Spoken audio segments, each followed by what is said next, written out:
Stepped off the curb right in front of the car. I know, I saw him. Is he dead? No, I'll call an ambulance.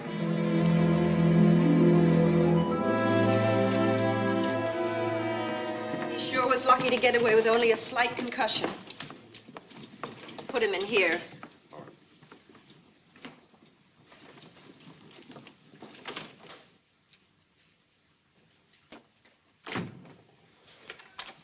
Find out who he is? Yeah. His name is Ballin. Arnold Ballin. It says so on his birth certificate.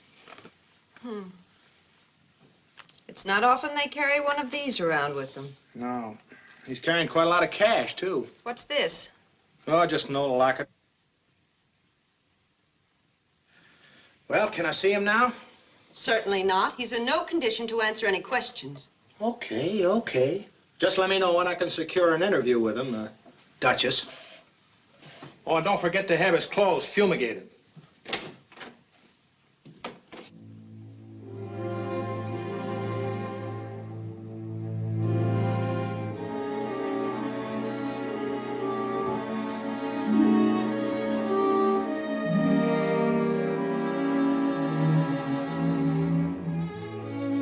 How do you feel? Just take it easy, Mr. Ballin. Everything's going to be all right. What did you call me? Ballin? Arnold Ballin is your name, isn't it? I don't know. I can't seem to remember. I can't remember anything. Don't worry. It'll all come back to you. Take this and get a good night's sleep.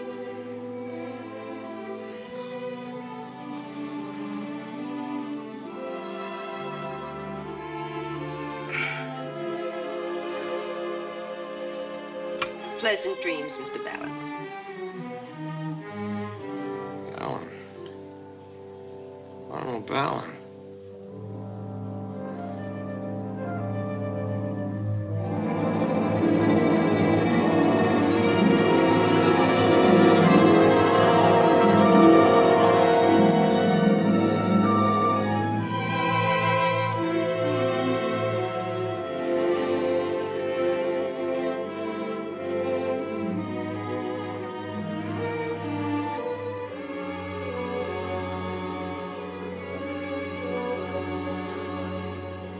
Bidwell.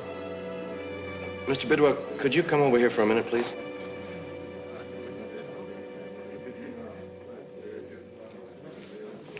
Yeah? Mr. Bidwell, I have an idea. Here, over this keystone. I think there should be well, something unusual. Well, you might be right, Higby. What you have in mind? A clock. A beautiful clock. What's so unusual about that? Oh, I mean one that tells the times. What does a clock generally do? Keep it a secret? Well, I guess I didn't make myself very clear, but... No, I mean a talking clock, Mr. Bidwell. One that announces the time with a human voice. I've made a model of one. I've got a sketch of it here. You better stick to your drawing, Higby. That's what you get paid for. But, Mr... Yes, sir. Don't let him throw you, Milt. I still think it's a great idea. Well, thanks, Larry. That makes two of us who think so anyway. Say, wait till I tell him about my new invention. A bowl for tired goldfish. Retired goldfish. Sure, when the fish is tired, he just stands still and the bowl revolves around him.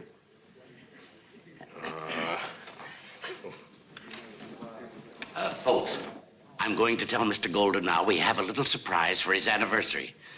And I want everybody to remain for the presentation. Some nerve. That's the second time this week, too. I've got a date tonight. If I'm not on time, she'll probably think I stood her up. This a new one? Yeah, what a girl. What a dream. Soft brown hair, hazel eyes, a little nose that tips right up in the air. Yeah, I guess you know how to pick 'em. Oh, I do all right. Say, she's got a friend. A good looker, too. How about making it a foursome some night? No, I don't think Martha would approve of that. Do you have to tell your wife everything? Ye are slaves. The eagle flies again. And don't forget Mr. Bidwell's orders. Everybody stays after work. Romeo. Go.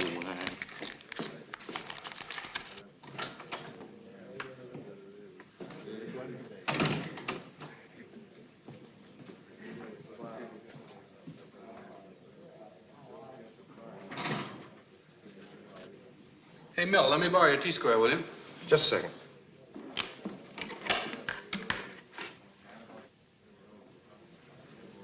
Bring it over here, boy.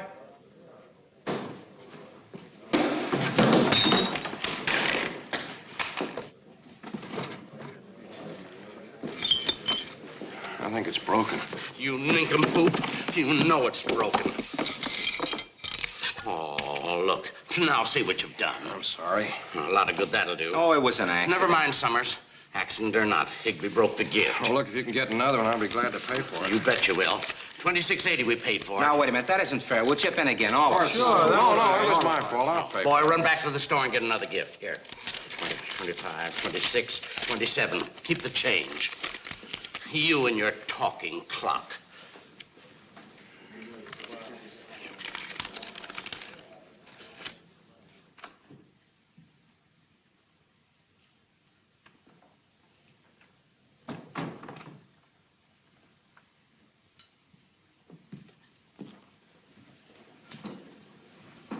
Oh, sweetheart. I suppose they've been working you overtime again. It's a shame the way they treat you at that office. Why don't you learn to stand up for yourself, Milton? I wasn't working tonight, Martha. We had a little celebration down at the office. You see, it was Mr. Golden's wedding anniversary. We all chipped in and bought him a gift. A gift? The idea of you contributing money for someone who makes 10 times what you do. Martha, I'm hungry. Well, so was I. That's why I started to eat. Oh, all right. Go on in and wash up. I won't be a minute. I'll heat this.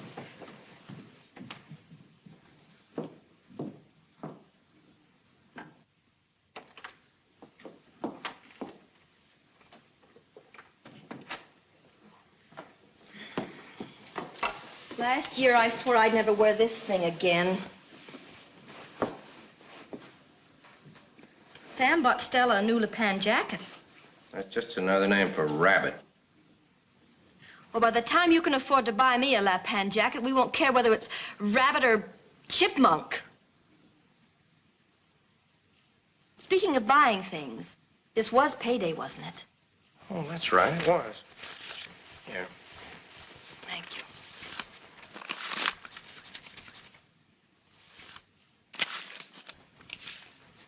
You're $27 short. Well, I had a little extra expense this week. Have you been buying more tools to make silly gadgets like your clock? No. Well, to tell you the truth, Martha, a rather unfortunate thing happened. Well, when the boy brought in this crystal set that we were going to give Mr. Golden, I accidentally knocked it out of his hand, and it broke. So I had to pay for a new one. Of all the stupid things. Yeah, that's what Mr. Bidwell said, too.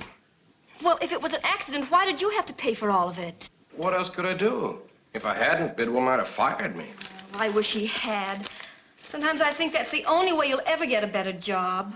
Look, you don't seem to realize it, Martha, but jobs in my line are scarce. There's a lot of younger men plenty anxious for a job as good as mine. I knew you'd say that. Milton, you haven't got the backbone of a jellyfish. It's true, Martha. You don't realize it, but it's the truth. Oh, excuses. Milton, you always have excuses. 15 years ago, you were too young and inexperienced to compete with the older men. Then a depression was your alibi.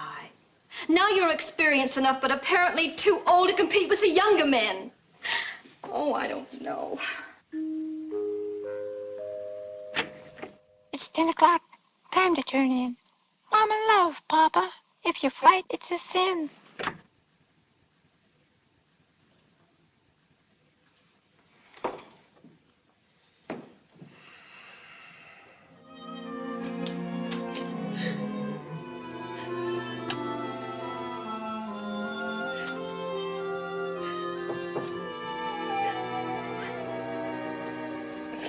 Don't cry, honey. Please don't cry. I can't help it. I know I sound like a fishwife sometimes, but it's just because I worry so much. We don't seem to be getting ahead at all. We're just marking time. And then you make matters worse. When I pick on you, you won't even fight back. I'm sorry. I know I must be pretty trying at times, but I don't mean to be. I understand. You better go to bed now.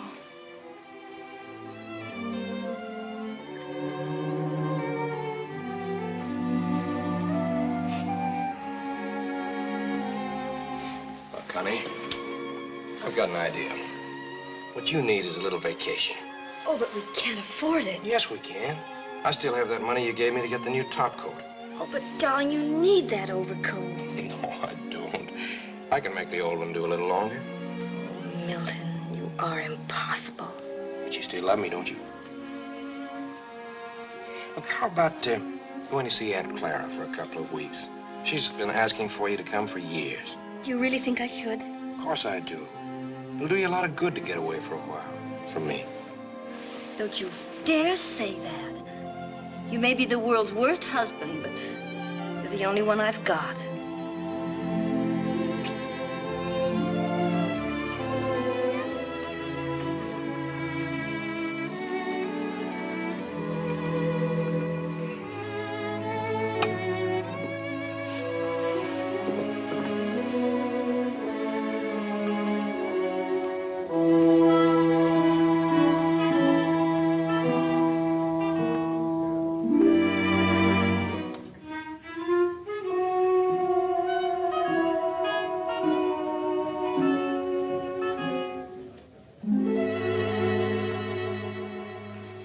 You're a little late this morning, Mr. Higby?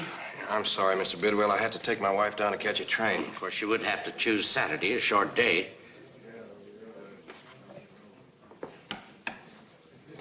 See, here's the 21 bucks the gang owes you for the copy of that gift you broke. Well, you don't owe me anything. It was my fault.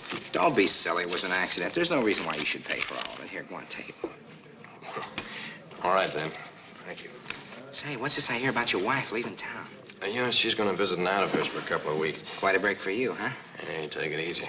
As a matter of fact, I think it's going to be pretty lonesome without her. Lonesome? Say, I've got just a cure for lonesomeness. You're going to the races with me this afternoon. No, I don't think I'd better. I promised Martha I'd clean up the house for her. Well, you don't have to do it today. Well, no, I don't, I guess. Well, then what's stopping you? Well, I couldn't afford it. What are you talking about? It costs $1.50. I wonder if Martha'd mind if I did go. Just once. Mr. Summers. Yes, sir? Golden wants to see a floor plan of the 5th Street building. Yes, sir. Be right there. Stick around. We're going to the races.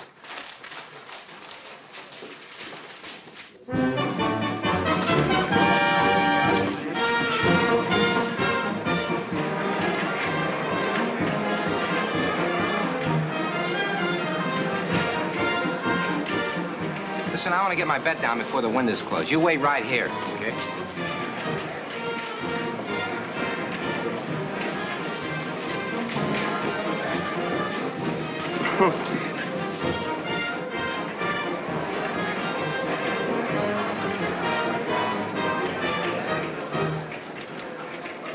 Oh, I picked a swell combination. Hey, what's this daily double?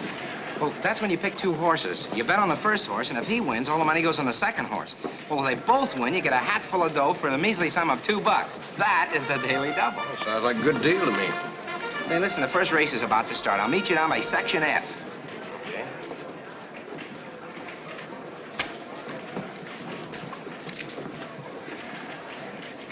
I'd like it on number 7 in the first race and number 5 in the second race.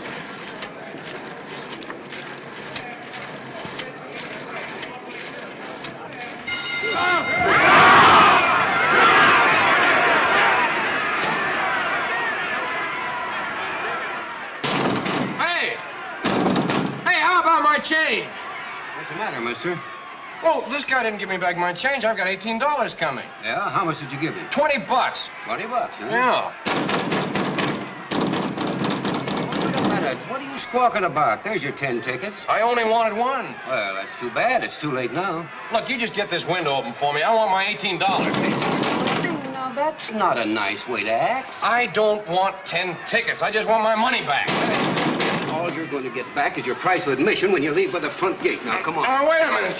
You can't do that to me. Come on back and see us again. Look, I just simply... All right.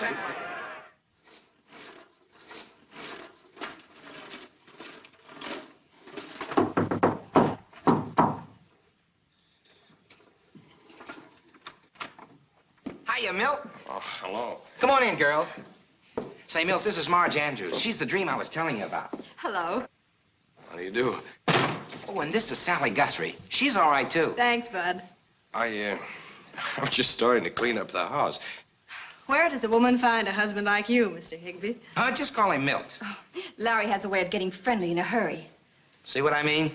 What are you talking about? Hazel eyes, etc. Oh, cut it out. As I was about to say, a helpful man is a handy thing to have about the house in case anybody's interested. I'm interested. I wish you'd put that in writing so I could show it to my wife. Oh, I'm sorry we barged in this way. No, I'm... Say, I'd still like to know why you ran out on me. I didn't. I got thrown out. Thrown out? What for? Did they catch you trying to fix a race? No. I went to buy a $2 ticket, and I handed the man the $20 bill you gave me. Well, instead of giving me back one ticket and my change, he sold me 10 tickets. And then when I raised a row, I got bounced by a cop. That's tough luck. Must have been your first time at the track. Yeah, and my last time, too. Marge, come here. Look. Isn't that the cutest thing you've ever seen? Let's see if it works. That's darling. Where'd you ever get it? Oh, it's just a little novelty I whipped up. Say, by the way, have you had that patented yet? No, I never bothered patenting it. I just get a kick out of making gadgets and stuff like this. Your wife must think you're marvelous. Well, I don't know about that. Sometimes I feel she thinks I waste a lot of time and money. It's 7 o'clock. Where's my dinner? If I don't eat too soon, I'll get thinner and thinner. Don't tell me you made that one, too. You sure did. And you're wasting your time at that tired old job. You ought to make money on that one. It's so unusual. You think so? It really is. And that little man is so right. I'm starved. Me too. Well, I guess we all are. My friend, you're looking at a man that beat the races. $23.40 to the good. Right, girls? Right. So tonight the dinner's on me, and you're coming along. No, I couldn't. And why not? Yes, why not? Well, come to think of it, why not? Well, I think you're swell. Mind if we tidy up a bit? No, right in there. Thanks. Come on, Marge.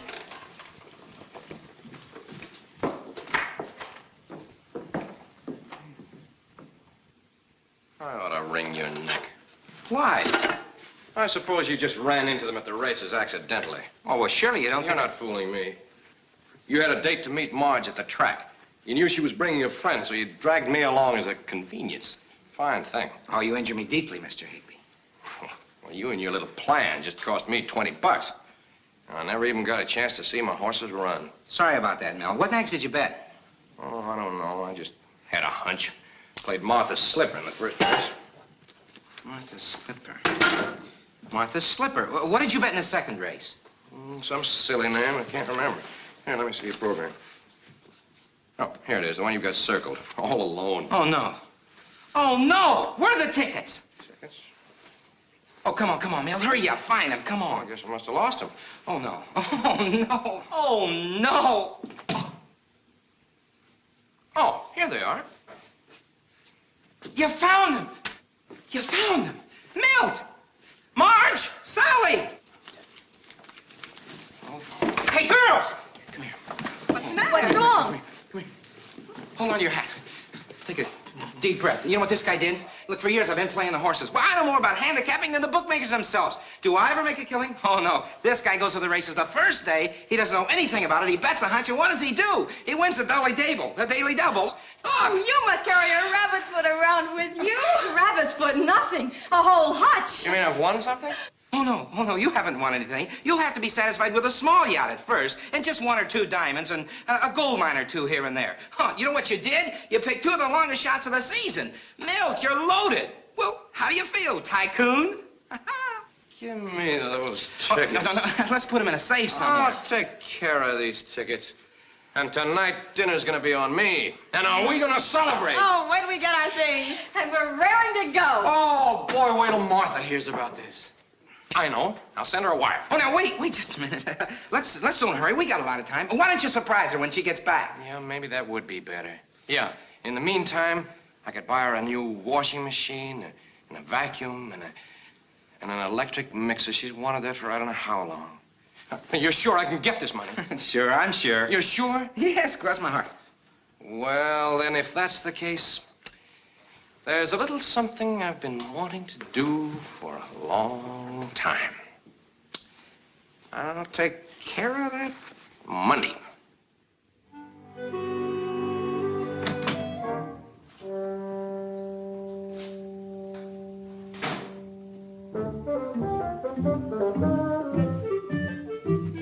I hope you've had your lunch, Higby. Yes, thank you. What's your excuse for coming to work at this hour? I don't need an excuse. I'm quitting. You what? You heard me. I'm through. I just came to get my things. Oh, come now, Mr. Higby. No point in being hasty. Oh, there's nothing hasty about this. I've had 15 years to think it over. Yes, you have. I mean, come to think of it, your work has been very satisfactory, Milton. It's been more than satisfactory, Custer. And what's it got me? I haven't had a raise in 7 years. Your request is not unreasonable. I feel you're entitled to a $5 raise. A $5 raise. I want $25 a week more and a 2 weeks vacation with pay. That's outrageous. Take it or leave it. I take it. Roger. And I'm starting my vacation right now.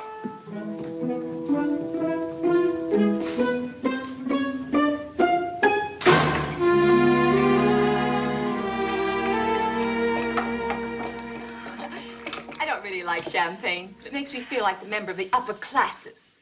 So I drink it. It was nice of Milton to send it, though. Hey, there's Milt now. I hope. At last. Good evening. Wow, hello. Hi. Hello. I had to stop on the way and pick up a couple of little knick-knacks. And here's one for you, pal. Oh, Milt, you shouldn't have wasted your dough just because you won it. Thank you, Milton. No, it was nothing at all. Thanks ever so much. Come on, Milt, sit down. Yeah, I think you better. A money clip, you flatterer. Excellent vintage. Who told you? The salesman at the Lister Corps, at the liquor store. Now, Milt, I want the whole truth. Now, you were drinking before you came here. I was not. Only champagne cocktails. Only champagne cocktails. How many? Only 4 doubles. Oh, Doubles? Now, take it easy. I've known champagne to make guys think they could fly without a plane. It's had absolutely no effect on me Oh, I can see that. whatsoever. Oh, look at him.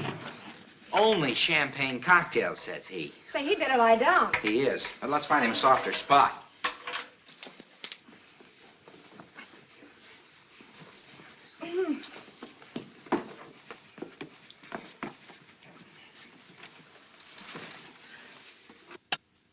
that takes care of our party. Well, why don't you two run along and hold the table? I'll give him an hour's nap and an aspirin and bring him along. Oh, but we couldn't do that. Oh, I don't mind a bit. Come on, you kids go on.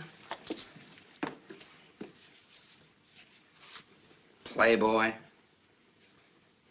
There we go. Thanks. We'll be along before you two even miss us. Well, thanks a lot, Sally. You're welcome. I use the time to get caught up in my correspondence. See you later. Bye. Bye.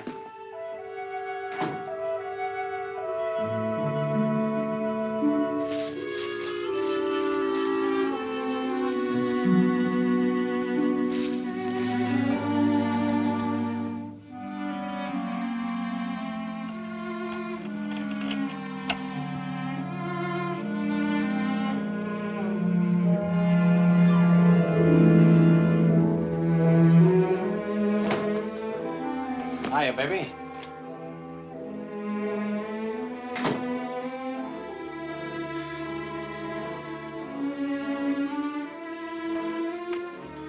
I told you to stay away from here. Still the kind of a girl who writes a letter home to her mother every week, huh? Get out of here. Can't.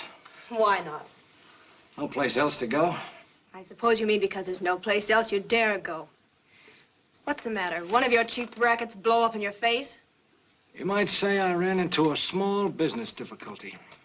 My lawyer told me to call the police if you ever bothered me again. Relax, baby. I'm through with you. As you've said more than once, yourself and through your lawyer. I wonder why. Because you're no good. Because you're a cheap crook. Mostly dames don't divorce guys for those reasons. Almost always they have a more personal reason. Like this. I think I'd like to take a look at the guy who wears his hat. Jim, don't you dare. Put that gun away. You get out of here.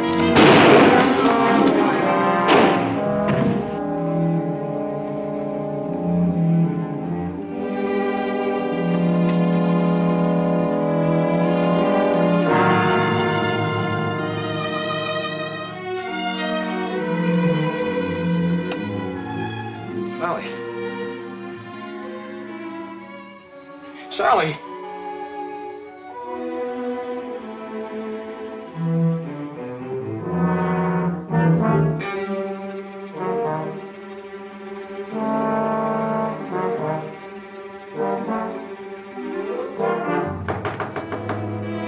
I'm sure I heard a shot. Came from in there, all right. Open up.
About time, Smiley.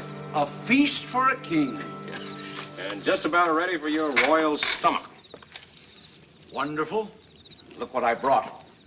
Ah, meat and dessert. Who could ask for anything more? Here, you want light meat or dark meat? I'll take a little of both. Oh, thank you. Not bad. Yes, sir, this is the life. I've been hitting the road for 35 years, and there's nothing like it. No cares, no responsibilities? And no worries. Yeah. No worries. That's a big thing. Say, Smiley, do you ever get the urge to go back? I mean, wasn't there ever anybody who... No, there never was. And when a man's got no ties, the open road's his best friend. I got it figured this way. I don't care about nobody's business, and nobody cares about mine. Guess you got something there.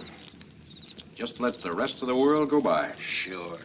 And if you don't believe how lucky we are, take a look at this. Yesterday's news hot off the press today. Nothing but murders, accidents, people yelling, shoving, and cutting each other's throats.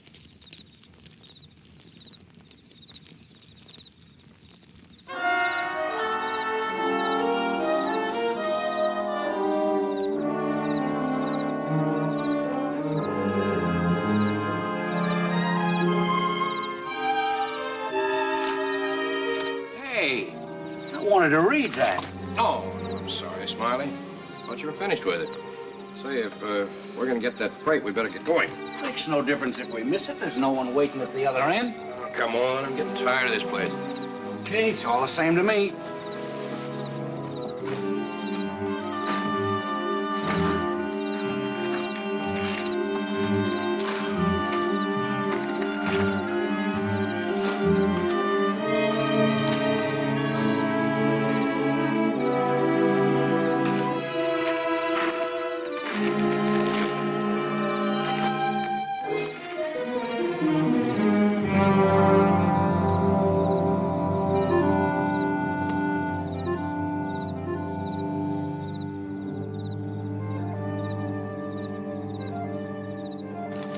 His own mother wouldn't recognize him.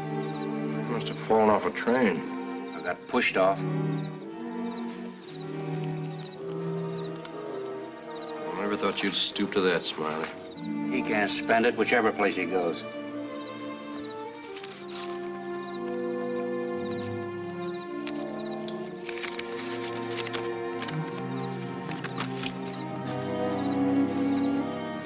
You can relax. It's empty. Birth certificate. Name is Arnold Ballin. Who cares? Put this stuff back. Let's get going.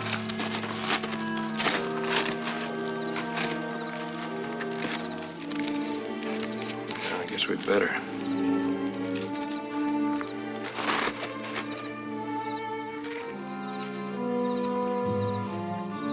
Molly!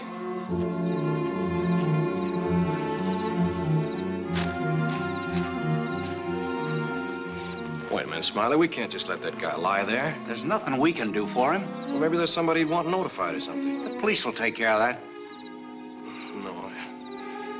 No, I think I'll go back. Suit yourself. I'm not looking for trouble.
I see you've caught up on your sleep. 18 hours in a stretch is quite a record. And what am I doing in a private room? Last thing I remember, I was in a ward. I'm glad you remember that. Last night you didn't even know your name. That doesn't exactly answer my question, nurse. Well, you were raising such a rumpus in your sleep, you kept all the others awake. We had to put you in here. Oh, I'm sorry. Let's see if you're actually as well as you look. Somebody waiting outside to see you, and we can't let him in if you're still running a temperature. I don't want to see anybody. But he seems such a nice man, and he's really interested in your welfare. He's an old friend of the family. Mr. Loring is his name.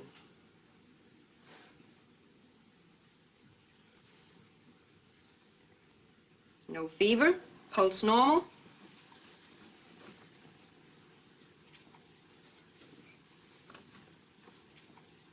Will you see him now? All right, if you insist. But just for a minute. I'll show him right in.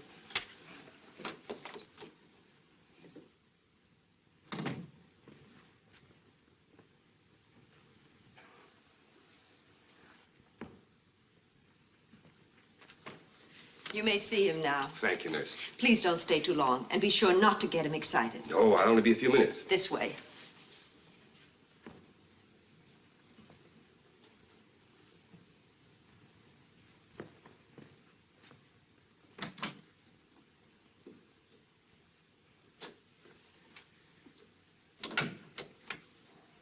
I'm Albert Loring. You don't know me, and my name means nothing to you. But this will explain to you why I'm here.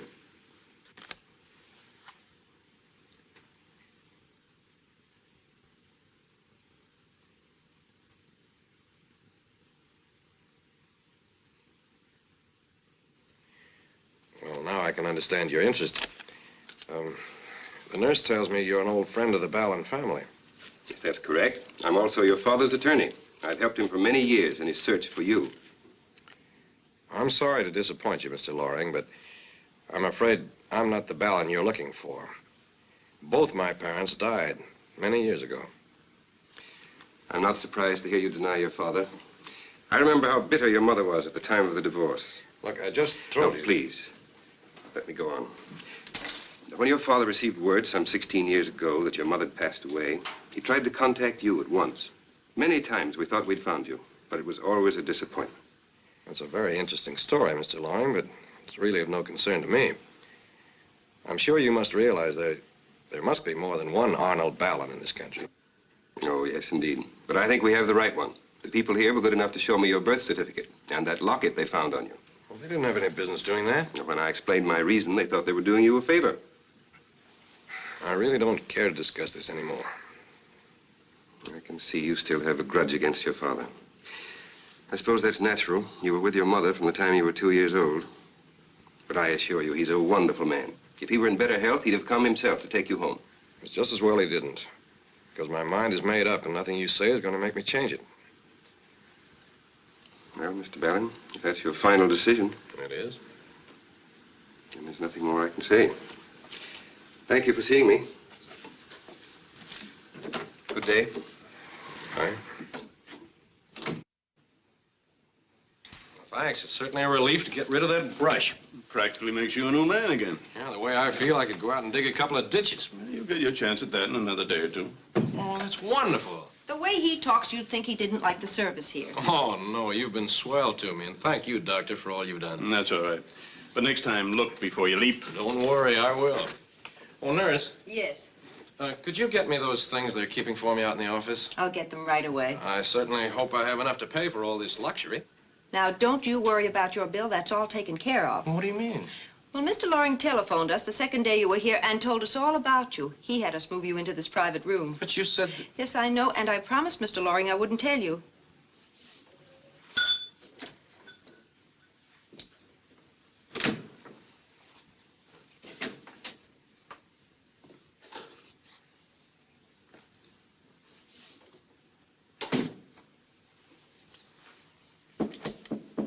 Come in. Arnold, I'm John Beal, your father. When Albert Loring told me how you felt, I flew here to ask you just this. Will you change your mind and come home? I don't want to go back. I'm perfectly satisfied with my life as it is. Arnold, won't you try to understand? What your mother told you about me, she told you in anger. I'm not being influenced by that, but it's just... Well, we're strangers to each other. Listen, son. I know you got the bad start, and it's obvious that you never had a chance to make a place for yourself in this world. I'm not blaming you for that. But I blame myself. And now I'm begging you to let me help you get a new start. Would it really mean so much to you if I came home? More than I can tell. Even if it were only for just a little while. Well, let me think it over for a day or so. Here are your things. Oh, thank you.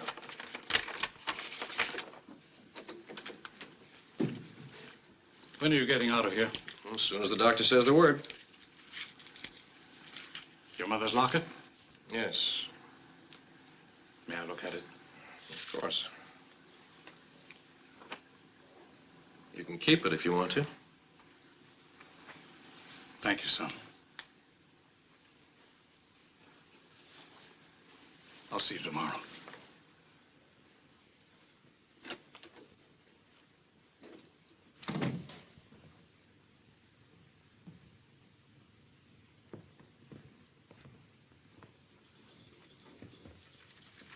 Mm-hmm. Fine. Thanks, Doctor. Doctor, may I speak to you a minute? Yes. I'm John Beal. Are you attending my son in 308? Yes, I am. We were worried what would become of him after he leaves here. I'm taking him home. Is he all right? Oh, you have nothing to worry about. As a matter of fact, he can leave right now. Then what are we waiting for? Let's give Arnold the good news.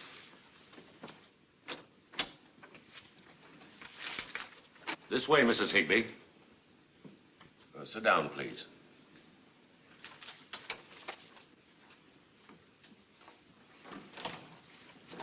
Mrs. Higby has identified the remains, Dr. Hulbert.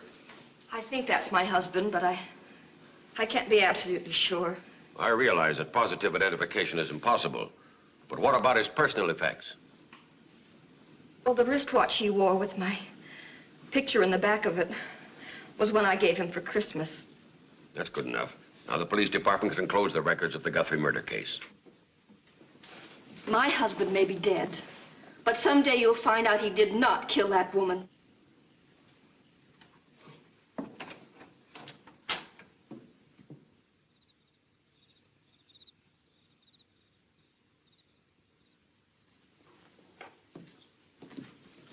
Another wonderful dinner. Glad you liked it. It's funny. You'd think I'd get used to all this after 3 months, but I still can't seem to. Nothing wrong with it, is there? Oh, no. It's just me, I guess.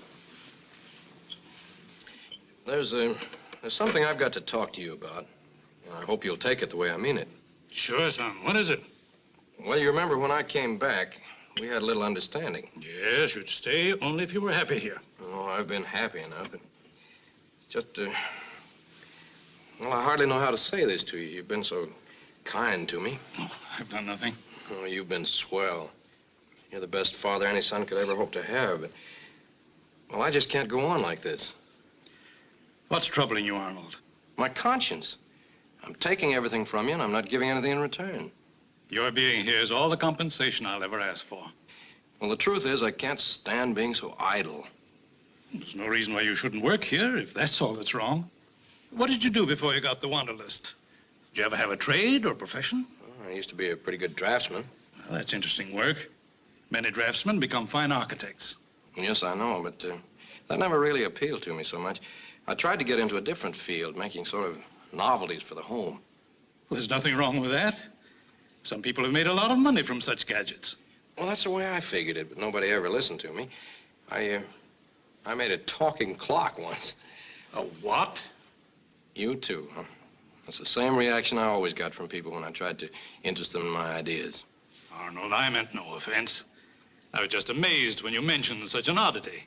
Oh, I know. It does sound kind of crazy, but it really works. Good enough. I'll tell you what we'll do. We'll set up a workshop in the basement. You get busy right away. And if you turn out anything that's good, I'll find a way to market it. Oh, that'd be wonderful. I'm just aching to get my hands on some tools again. And who knows, maybe I might even make enough to pay for my room and board. Yes, and I'll charge you up for it, too. I'll watch. It'll be just another second.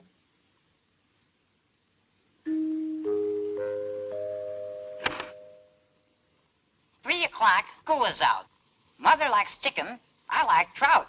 Instead of wishing, I'll go fishing. Hope she won't mind and give me a clout. Jumping Jehoshaphat, that's money in the bank. You really think so? Why, sure I do.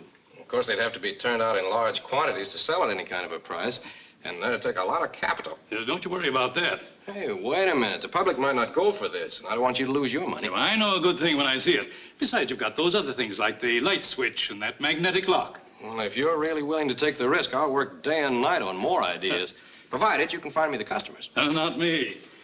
But I know just the man who can do it. Who's that? Albert Loring. Besides being a shrewd lawyer, he's got a great head for business. He'll jump at the chance. A toast to the Ballon Manufacturing Company.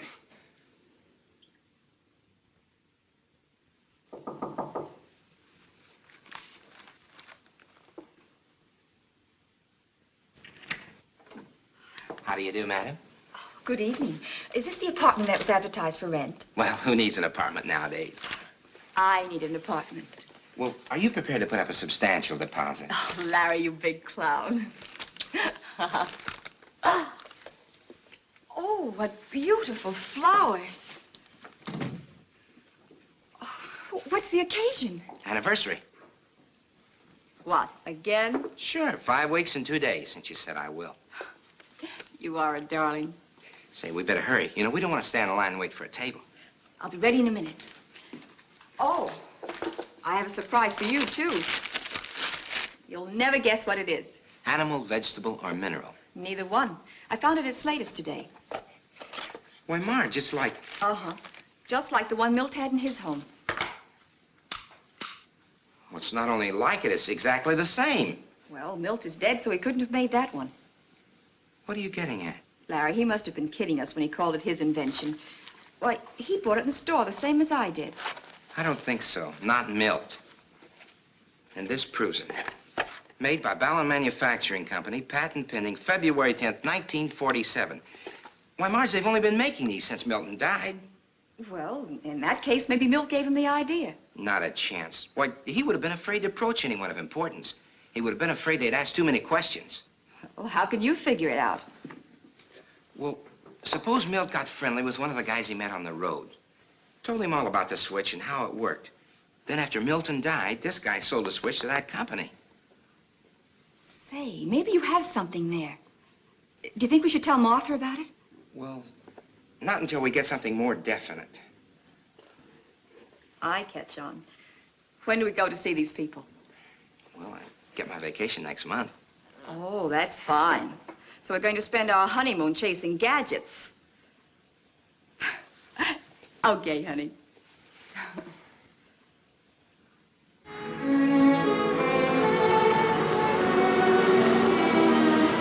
This is it.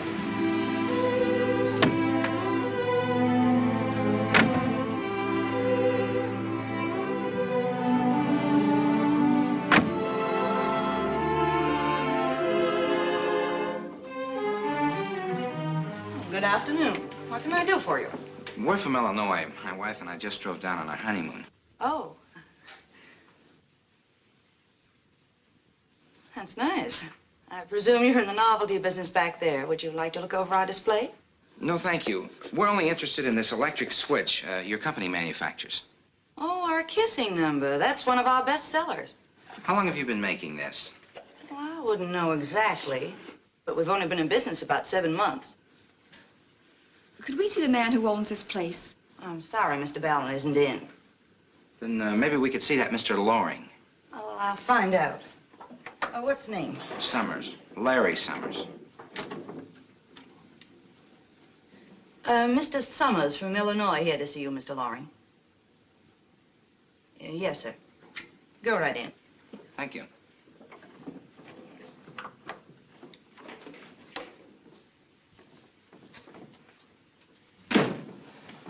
How do you do? This is my wife, Mrs. Summers. How do you do? Sit down, won't you?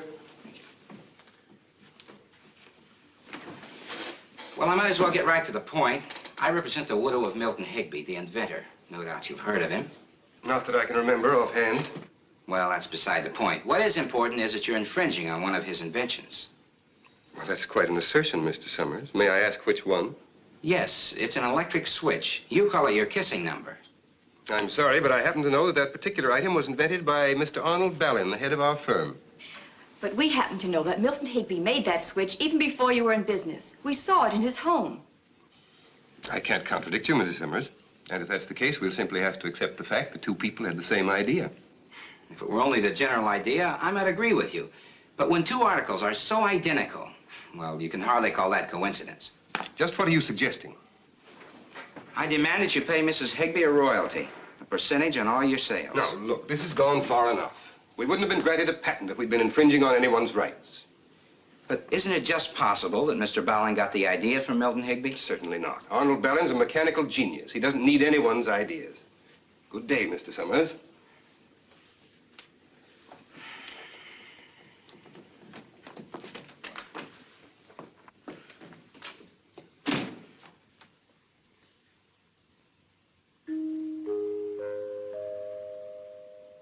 Three o'clock and school is out. Mother likes chicken, I like trout. Instead of wishing, I'll go fishing. Hope she don't mind and give me a clout. Milton's clock. Yeah, come on, Marge. You can't call that one a coincidence. Pretty smooth talk of that, Lauren. You know, he almost had me convinced. Come on, honey, I'm going to take you back to the hotel, and I'm going to see what I can find out about that Mr. Ballin. Okay.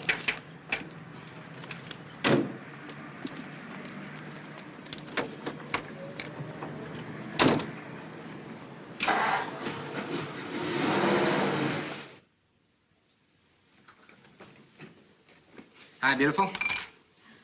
I'd practically given you up for the night. I'm sorry, darling. I didn't waste a minute either. You know, right after I left you, I went to some of the newspapers. Thought I might find a story about the Ballin Company, or Ballin himself. Well? Well, it was a tough job, but it paid off. Now, listen to this. This appeared about a year ago. John Ballin, well-known retired capitalist of this city, was today reunited with his son Arnold, whom he had not seen since childhood. The unexpected reunion took place at the Mercy Hospital in Warset, Arizona, where the younger Ballin was recovering from an accident. Very touching, but what has that got to do with Milton? Plenty. Now, listen to this. This was in a gossip column.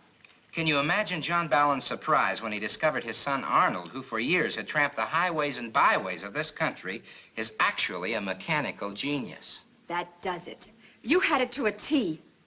Ballin must have been the guy that Mill confided in. Why, he might have even killed him after he learned all about his novelties. You're right, and this cinches it. You know, Milton's body was found in Arizona, and that's the same state where old man Ballin found his son. I'll bet that fellow Laurie knows all about it. That's why he gave us the brush off. Yeah, well, I don't brush so easily. And I'm going to wire the police back home. I don't believe a proper investigation was ever made of Milton's death. Larry, you know, if you can prove the motive for his murder, I'm sure they'll reopen the case. Oh, I can prove it, all right. Be careful how you word that telegram. I will. Now, how's this for a starter? Have information that leads me to believe that the death of Milton Higby was not accidental. Good. Now put in everything about Arnold Ballin. That's what I'm doing. Now, what else can I say to make sure that they'll follow this up? I've got it. Also believe information will shed light on the killing of Sally Guthrie. But Larry, how can you say that? Well, that's one sure way of getting some action. And I'd better tell them to phone me here if they need further information.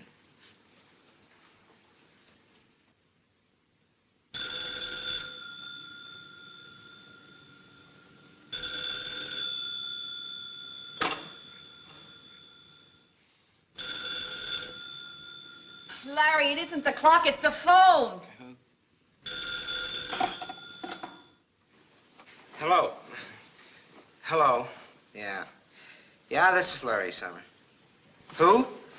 Oh, yeah, Chief Crandall. We got your wire, Summers. It seems strange that you contacted us just when you did.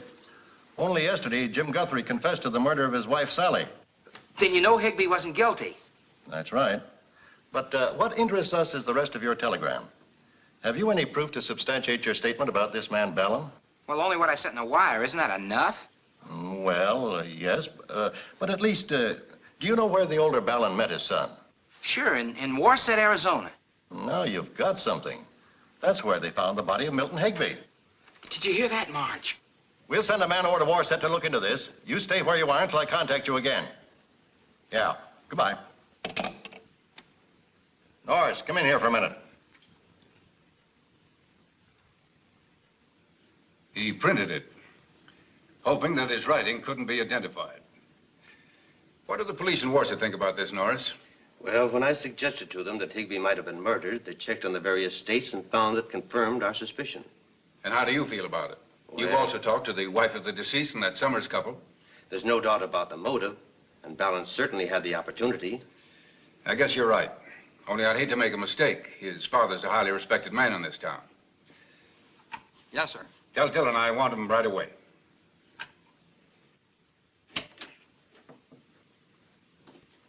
You want to see me, Albert? Yes. Arnold, this is Lieutenant Dillon. The district attorney sent him to bring you to his office.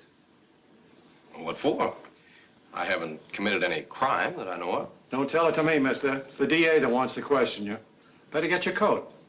You mean I have to go with you right now? That's the general idea. Now, wait a minute, Lieutenant. I'm Mr. Ballin's attorney. He has a right to know what this is all about. Sure he does. You want it for questioning in the murder of Milton Higby. Well, that's the funniest thing I ever heard in my life. Well, if it weren't so ridiculous. Of course it's ridiculous. But I believe I know what's behind all this. It's all right, Arnold. Go along with him. And don't worry. I'll get my car and come right down.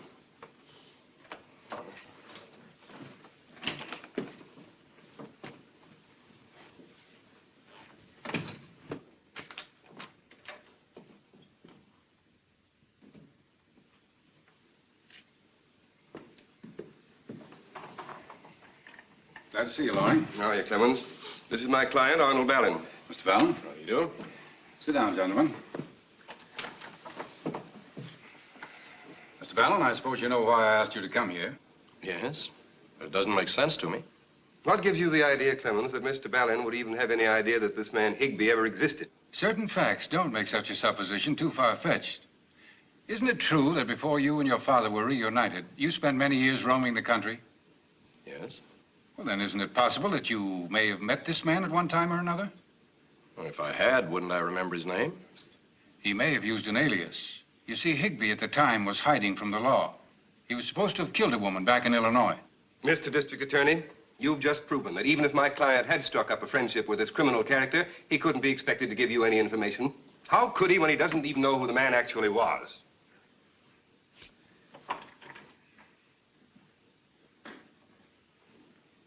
Mr. Ballin, will you step over here, please?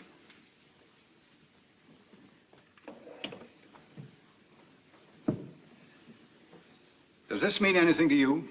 Or this? Well, certainly. That's my clock and my light switch. Our company's made thousands of them. I'm sorry to disagree. You never made these. Well, that's ridiculous. I don't think so. I have witnesses who will testify to that effect.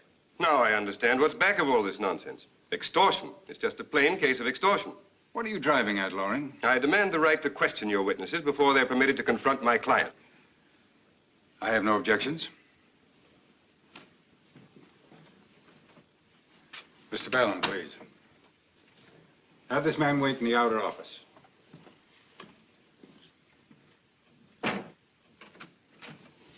Will you come in, please?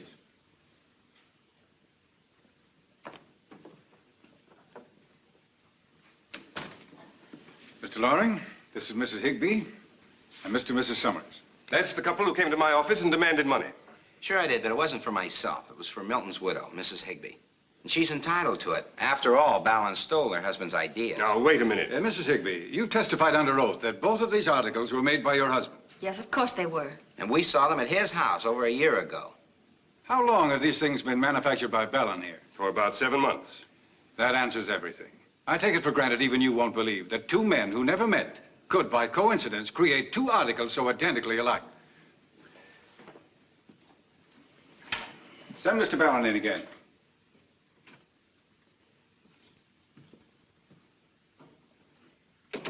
Oh, Milt, darling. Can you ever forgive me? Oh, of course I do. There was never anything between that girl and me. I told you the truth on the letter. I believed you, darling. Milt. And Larry. And Marge. I don't know how this happened, but I'm sure glad to see you. Thanks, Larry. Just a minute. Mr. Clemens, I'm ready now to stand trial for Sally Guthrie's murder. You're a little late for that. Her husband confessed to it about a week ago. Did you hear that, Martha? I'm free. Now, Mr. Higby, would you mind telling me just how you expected to get away with this? Making these unusual novelties and not be found out? Well, I was sure everyone believed I was dead. And I guess I thought that if the few people who knew I'd invented these gadgets ever should run across them, they'd figure I'd sold my ideas when I needed the money. This is the oddest case I've ever handled. I guess you're happy, too, it turned out this way. Indeed, I'm not. If this man is Milton Higby, as he admits, then I demand his arrest for the murder of Arnold Ballin.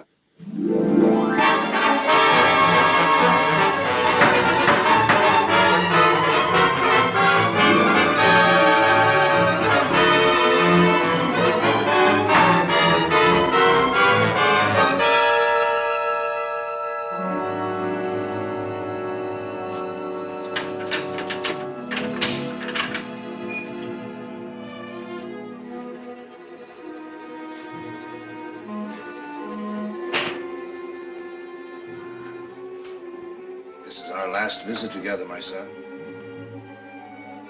It will give you strength to face what is to come if you confide in me. I haven't anything to confess. I told the whole truth on the witness stand. When Smiley and I found Ballin's body there by the tracks, that was the first time I'd ever seen the man. Oh, I know I was a coward to run away from a crime I'd never committed. I was certainly a fool to try to live another man's life, but I didn't kill anybody. I didn't kill anybody.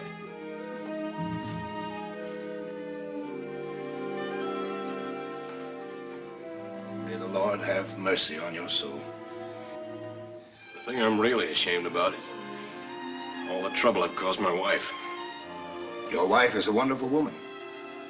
She never faltered in her faith in you. Yeah, that's just it. Look, Chaplain, when this is all over, see if you can do anything for her, will you? Why, of course I will.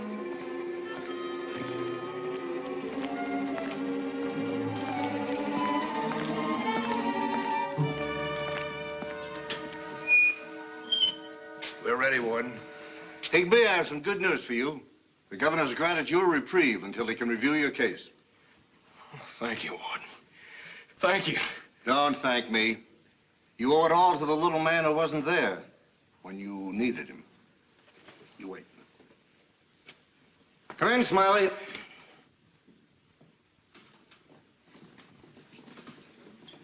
Oh, Smiley. Smiley. Well, I figured you'd be glad to see me. Glad to see you. Why, man, you just saved my life. Well, I would have got here sooner if I read the papers more, but soon as I found out about you, I come first class. You know. Here's to John Ballin, who lost a son but found another. To Milton and Martha, two wonderful people who have made me very happy. To Larry's new job with the Ballin Novelty Company. And last but not least, to Albert Loring. If he hadn't accepted me as a substitute, we all wouldn't be here today. The trouble with Loring is he insists you can't adopt a person over 21. So I guess I'll have to get me a new lawyer. By the way, where's Smiley?